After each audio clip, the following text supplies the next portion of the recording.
নমস্কার দর্শকবৃন্দ, আমি বিধায়কনাথ আর বিধায়কনাথ বাপ্পা চ্যানেলে আপনাদের সবাইকে স্বাগত জানাই।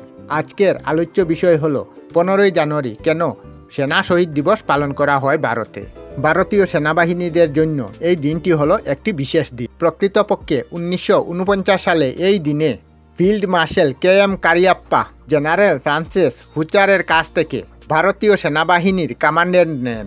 ফ্রান্সিস বুচ ছিলেন ভারতের শেষ ব্রিটিশ কমান্ডার ইন চিফ। সেনাবাহিনীর কমান্ড্যান্ট নেওয়ার পর ফিল্ড মার্শাল KM কারিয়াপ্পা প্রথম সেনাবাহিনীর কমান্ড্যান্ট অ্যান্ড চিফ হন।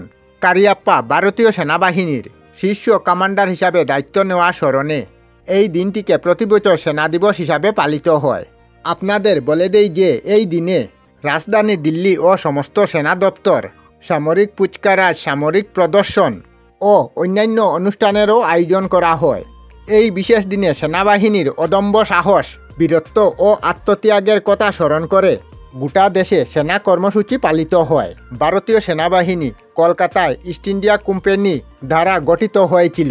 এরপর 1947 সালে যখন ভারত স্বাধীন হয়, ভারতীয় সেনাবাহিনীর প্রেসিডেন্ট হয়েছিলেন ব্রিটিশ বংশোদ্ভূত।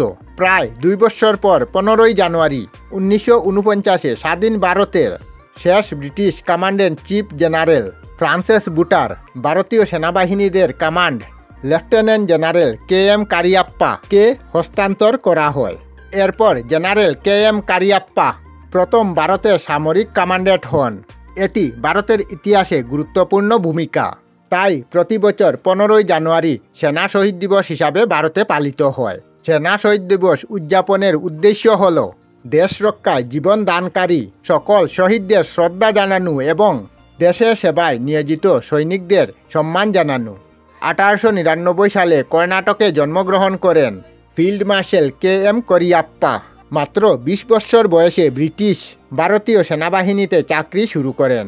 এরপর তিনি দ্বিতীয় বিশ্বযুদ্ধের সময় মার্কিন জার্মানিদের পরাজিত করার জন্য অর্ডার আবিদ ব্রিটিশ এম্পায়ার ও ঘোষিত হন।